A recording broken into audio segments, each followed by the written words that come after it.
Est-ce qu'il y a des normes sociales que tu as internalisées comme étant ce qu'il faut faire qui nuisent à ton fonctionnement en tant que TDAH? Aujourd'hui, j'ai envie de faire le top 3 de celles que j'ai trouvées qui nuisent au TDAH et que même moi, j'ai tendance à considérer comme vraies, puis qu'au final, en fait, ça peut juste nuire à mon fonctionnement. Bienvenue dans le podcast Ambitieusement TDAH. Donc aujourd'hui, en fait, j'ai envie de te faire mon top 3, mais je te dirais que je pense qu'elles sont toutes aussi stupides. Donc, dans notre fonctionnement, ça va nuire fortement à notre fonctionnement. Donc, si tu ne me connais pas, je m'appelle Amélie, je suis experte en comportement TDAH et aujourd'hui, en fait, j'ai envie de décortiquer avec toi 3 choses qui, à mon avis, devraient disparaître de notre façon de parler, de s'attendre des autres parce que ça nuit fortement à notre fonctionnement. Donc, la première que j'ai envie d'explorer avec toi, c'est si tu ne me regardes pas, c'est que tu ne m'écoutes pas.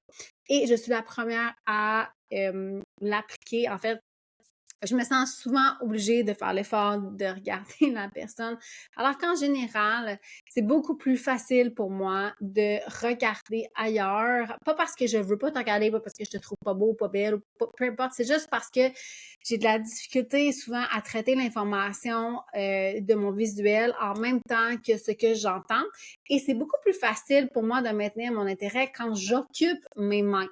Donc, en fait, la raison pourquoi je me suis souvenu de ça, c'est que ce matin, j'écoutais un podcast de Mark Manson qui s'appelle Solved, où il parle de la procrastination. Il expliquait que lui, quand il était à l'université, il a observé que quand il allait suivre un cours, il y avait énormément de misère à rester engagé dans le cours. Puis à partir du jour où, en fait, il s'est mis à faire des sudoku ou des mots croisés en classe, ça l'a aidé à maintenir beaucoup plus facilement sa concentration et à apprendre la matière, et à retenir la matière, en fait. Puis peut-être que pour une personne qui n'est pas neuroatypique, donc qui est neurotypique, peut-être que pour eux, ça fonctionne pas, mais moi, je peux te dire, c'est vrai que ça fonctionne. Je me souviens très bien qu'à l'école, je me faisais tout le temps chicaner parce que j'avais tendance à dessiner dans mon agenda, j'avais tendance à faire beaucoup de doodling, en fait, dans mes choses. J'en ai fait des dessins de fleurs dans mes marges agenda, dans mes marges de feuilles de notes pour réussir à maintenir mon attention.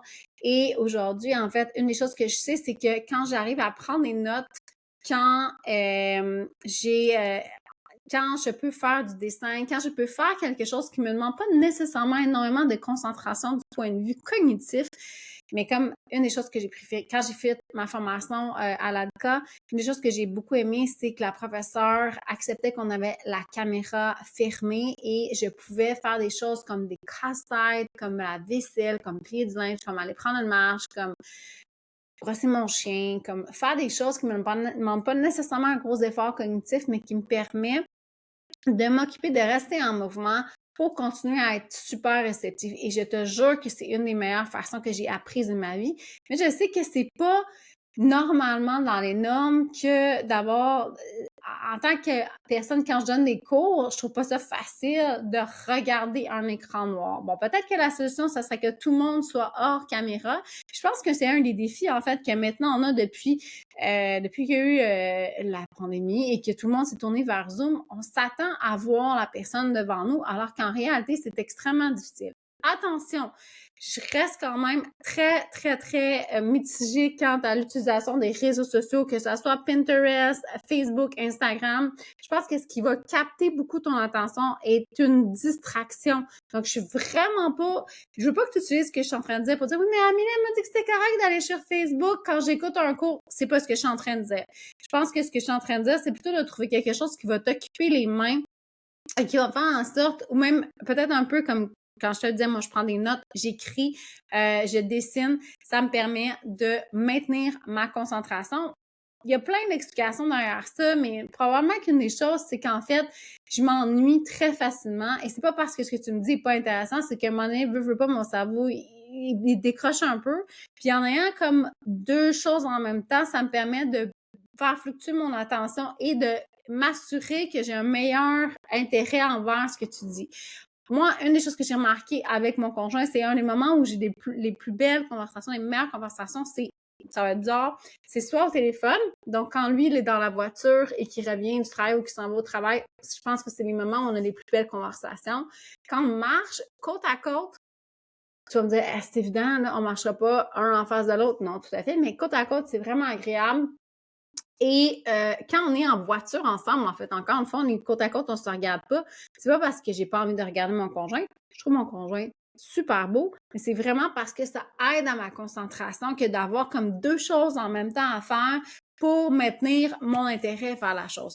Donc, de demander à ton auditeur ou à la personne qui est devant toi de te regarder, tu es peut-être en train de nuire à son fonctionnement, mais même moi, j'aimerais ça t'inviter à te demander, mais est-ce qu'il y a des situations où je peux me permettre de demander de ne pas avoir à regarder la personne pour pouvoir plus facilement maintenir mon attention envers ce que je suis en train de faire. Donc, peut-être que ça serait de jouer à des petits jeux, comme je te disais, des sudoku, faire des mots cachés. Il y a des jeux aussi, des petits casse-têtes de main, là, tu sais, où on fait et on défait, faire du fidget, faire des dessins, prendre des notes. Donc, toutes sortes de façons de t'occuper les mains pour te permettre de maintenir la concentration. Mais mon Dieu Seigneur, que j'aimerais qu'on défasse cette idée-là que parce qu'on ne regarde pas, on n'écoute pas.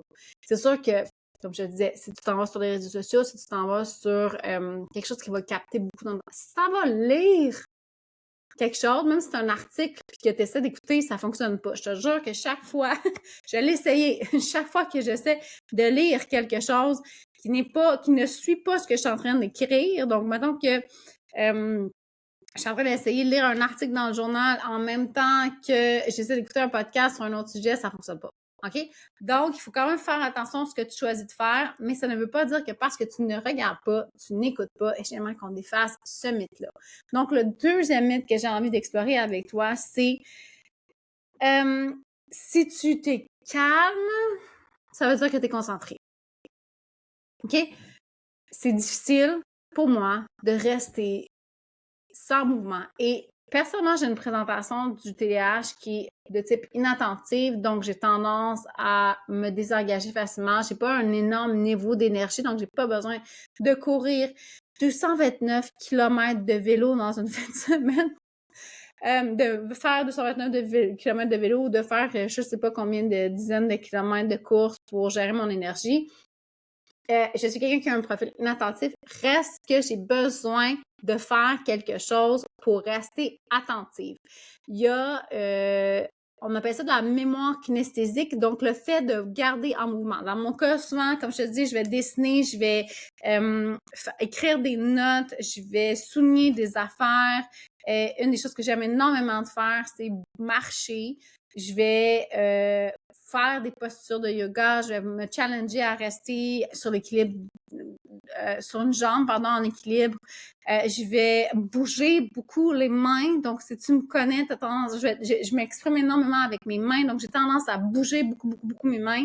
Je vais manipuler quelque chose, je vais jouer avec mes cheveux. Quand j'étais plus jeune, je mangeais mes ongles et je mangeais toute la peau qu'il y avait autour de mes ongles. Et maintenant, je réalise que c'était un comportement d'auto-stimulation. J'essayais vraiment fort de maintenir mon attention. Puis comme on me demandait de rester calme, comme on me demandait de regarder, mais j'avais de la misère. Fait qu'une des façons que je faisais, c'était que j'utilisais ce que j'avais.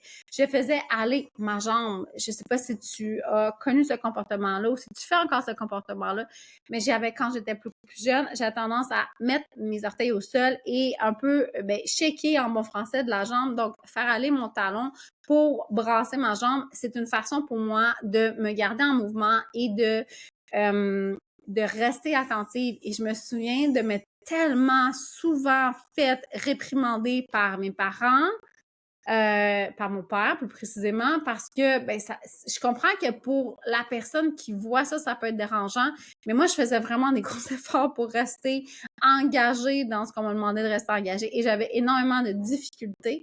Donc, ce n'est pas vrai que parce que je suis calme, je t'écoute, même que je te dirais que si je suis calme et que je ne fais rien, des fortes chances que je t'écoute pas vraiment. Donc, une des raisons pourquoi c'est difficile pour moi d'aller au cinéma, c'est qu'au cinéma, il fait trop noir, donc je suis pas vraiment capable de faire quoi que ce soit d'autre que de regarder l'écran, puis je te jure que peu importe le film, au bout d'environ 15 à 20 minutes, je suis complètement désengagée. Donc, une des stratégies que j'ai ici, c'est que je fais des choses en même temps. Donc, je fais de la broderie, je fais du macramé, je fais du diamond painting. J'en fais moins maintenant, je fais plus de la broderie en ce moment. Je fais du dessin, je colorie, je fais des casse-têtes. Je fais très, très, très souvent des casse-têtes. J'adore faire ça. C'est une chose que mes enfants font aussi beaucoup. Donc, je fais quelque chose. C'est pas parce que je suis en train de faire quelque chose que je ne suis pas concentrée sur ce que je fais. Je sais pas comment ça fonctionne dans la tête d'un neurotypique, mais je sais que pour les neuroatypiques, souvent, on a besoin de faire comme deux choses en même temps. Une qui demande moins d'attention, mais qui va nous occuper le corps, puis une qui va demander au niveau de notre cerveau. Puis c'est pour ça que je trouve ça important de le mentionner, parce que je sais que j'ai des gens ici qui sont professeurs qui m'écoutent, puis je veux pas pointer le doigt vers les professeurs, mais je comprends que ça peut être dérangeant à un enfant en classe, que ce soit primaire, secondaire, donc petite école, le lycée ou plus tard. Il y a des enfants qui ont des TDAH qui vont avoir de la difficulté à rester, d'un, regarder la personne en avant, puis de deux, à rester, à avoir donné l'impression qu'on est concentré. Puis une des choses que je me souviens, moi, c'est ce qui m'a le plus libérée à l'université, ça a vraiment été capable de m'asseoir en arrière et de me mettre à avoir la liberté de lire, pas de lire, excuse-moi, de dessiner, d'écrire, de surligner.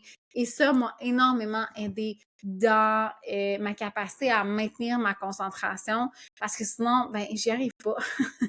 Donc, c'est important de ne pas croire l'association que parce qu'on est calme, on écoute. Et la troisième des choses, en fait, que j'aimerais qu'on explore aujourd'hui, c'est l'adage. Et il se décline sous toutes sortes de formes. C'est si tu voulais vraiment, tu le ferais. Si c'était vraiment important pour toi, tu passerais à l'action. Si vraiment tu y accordais de l'importance, tu le ferais. Je vais te le dire tout de suite, c'est un gros non. La réalité, c'est qu'une personne avec un TDAH, c'est une personne qui est une experte en procrastination, OK? La procrastination, en fait, ce n'est pas le comportement en lui-même. La procrastination, en fait, ce que c'est un comportement d'évitement. Donc, on évite les choses qui sont émotivement difficiles pour nous à gérer. OK? Et ces choses-là peuvent être tant négatives que positives. Donc, par exemple, remettre un travail de session à temps à l'université, ça peut être extrêmement négatif parce que je peux être très stressée, je peux avoir tendance à penser que je vais rater mon coup, je manque de l'information, donc j'ai une charge négative par rapport à ça. Mais ça peut être aussi, je veux tellement bien le faire, j'ai tellement des attentes élevées envers mon objectif que je n'arrive pas à gérer mes émotions face à ma peur de rater mon coup, face à ma peur de ne pas être à la hauteur, face à la peur du résultat que ça pourrait donner. Donc, ça peut être, peu importe l'objectif que tu as dans ta vie, ce n'est pas vrai que si tu ne le fais pas, donc si tu ne poses pas les actions, ou même si tu n'obtiens pas le résultat. Donc, un des exemples que je vois souvent, c'est par exemple la remise en forme. On pense à tort que si tu fais toutes les bonnes actions, tu vas obtenir le résultat qu'on s'attend à ce que tu obtiennes. Il y a énormément de facteurs qui ne sont pas sous ton contrôle qui vont faire en sorte que ça va plus ou moins fonctionner. Et de penser que si la personne le mot qui me vient, c'est care, se souciait vraiment, par exemple, de sa santé, elle le ferait. Mais moi, je vais te le dire, chez une personne TDAH, chez les neurotypiques, j'en ai aucune idée, mais chez les TDAH, plus la personne va vivre de l'insécurité, va avoir peur, va se sentir pas à la hauteur, va se sentir en difficulté, plus elle va avoir tendance à l'éviter. Plus elle va avoir tendance à se faire croire que demain, ça va être plus facile, que demain, ça va être il va y arriver. Puis il y a aussi une réalité qu'on perçoit mal le temps. Donc, comme on perçoit mal le temps, et quand la conséquence est loin, puis quand je dis loin, là, ça n'a pas nécessairement besoin d'être vraiment loin dans le calendrier, mais loin dans le fait que c'est pas dans l'immédiat. C'est très, très, très difficile de choisir de réguler nos émotions négatives nos émotions difficiles, je ne veux pas dire négatives, là, pas dans le sens qu'on ne devrait pas vivre ces émotions-là, mais négatives dans le sens qu'elles ne sont pas là, agréables à gérer. C'est difficile de gérer les émotions. Par exemple, de choisir de ne pas manger les chips. pour obtenir quelque chose qui est dans très, très longtemps ou pour éviter quelque chose qui est soit prendre du poids, soit avoir des problèmes de santé, soit manquer d'énergie. Peu importe, en fait, qu'est-ce que tu cherches à contrôler en faisant un certain comportement, ça va t'amener à avoir de la misère à gérer tes émotions. Et c'est tout ça le TDAH, en fait. C'est de la difficulté à gérer tes émotions. Donc, si tu travailles avec des gens qui ont un TDAH, si tu as des enfants qui ont un TDAH, si toi-même tu as un TDAH, si ton conjoint ou ta conjointe a un TDAH, s'il te plaît, ne lui dis pas que si c'était vraiment important, il le ferait parce que c'est pas comme ça que ça fonctionne. Puis, en fait, c'est extrêmement blessant de se faire dire ça parce que dans la réalité, il y a des fortes chances que si la personne ne le fasse pas, c'est au contraire que ça soit super important pour elle et qu'elle ait tendance à procrastiner les choses parce que ça lui fait peur. Parce qu'il y a quelque chose qui lui fait peur là-dedans. Puis, on est aussi super bon dans l'art de faire de la procrastination active ou de la procrastinité, que certains appellent ça. En fait, c'est l'action de faire quelque chose qui demande un effort, qui est inconfortable pour nous, qui va nous donner l'impression d'être actif dans le but d'éviter quelque chose qui est encore plus important pour nous. Et en ce moment, je vais te faire une petite confidence. Je fais exactement ça. En ce moment, je viens de terminer ma formation pour aller au niveau 2 de l'UCF, donc le PCC, le Professional Coaching Certification. Et il me reste quelques petites étapes à faire, dont soumettre mon évaluation, puis j'ai aussi un document à faire. Je procrastine. Qu'est-ce que je fais dans ce temps-là?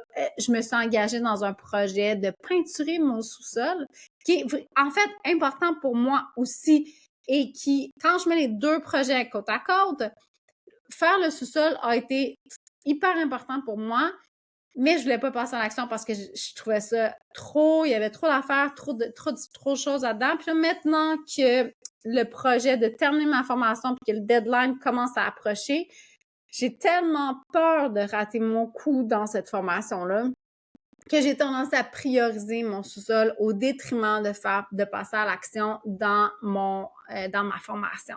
Donc, si je prends mon exemple à moi-même, c'est vraiment important pour moi de faire ma certification-là. Ça fait plus d'1 an que je travaille pour l'obtenir.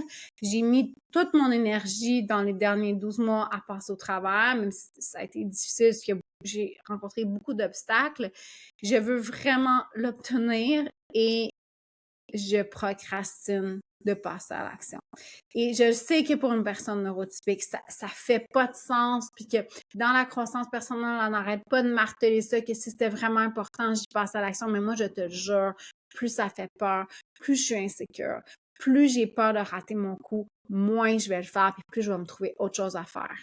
Donc, ça veut pas dire que je ferai rien, je vais pas rien faire, mais je vais faire autre chose. Donc, j'aimerais vraiment reprendre les 3 mythes aujourd'hui que j'aimerais qu'on sorte de notre vocabulaire. C'est bien, si tu me regardes pas, c'est que tu m'écoutes pas. Je te jure que je t'écoute même si je te regarde pas. Deuxièmement, si je suis calme, c'est que je suis concentrée. Absolument pas. Si je suis calme, c'est que probablement que j'ai tendance à être désengagée. Puis la troisième chose, c'est si je voulais, je le ferais, ou si c'était vraiment important, je le ferais, ou si ça avait vraiment de la valeur pour moi, je le ferais. Ce n'est pas vrai. OK? Donc, en fait, aujourd'hui, je voulais juste explorer ces petites affaires-là parce que c'est quelque chose que je vois souvent puis que même moi, là, j'ai beau le savoir, j'ai beau être parfaitement outillée pour en être consciente, j'ai de la difficulté à me défaire de ces normes sociales-là, j'ai de la difficulté à en prendre, à me détacher en fait de ces croyances-là et à l'appliquer dans mon quotidien, soit en tant que TDAH, soit en tant que personne entourée de gens TDAH, parce que dans ma famille, mon conjoint est TDAH, mes 3 enfants ont TDAH, donc on vit là-dedans au quotidien. Donc, si c'est quelque chose que tu as apprécié aujourd'hui, si ça t'a aidé, je t'invite vraiment à partager cet épisode-là, que ce soit auprès de personnes qui sont neurotypiques, qui comprennent pas nécessairement notre réalité, ou juste de personnes neurotypiques aussi, chez qui on pourrait les aider à se déculpabiliser par rapport à ces besoins-là.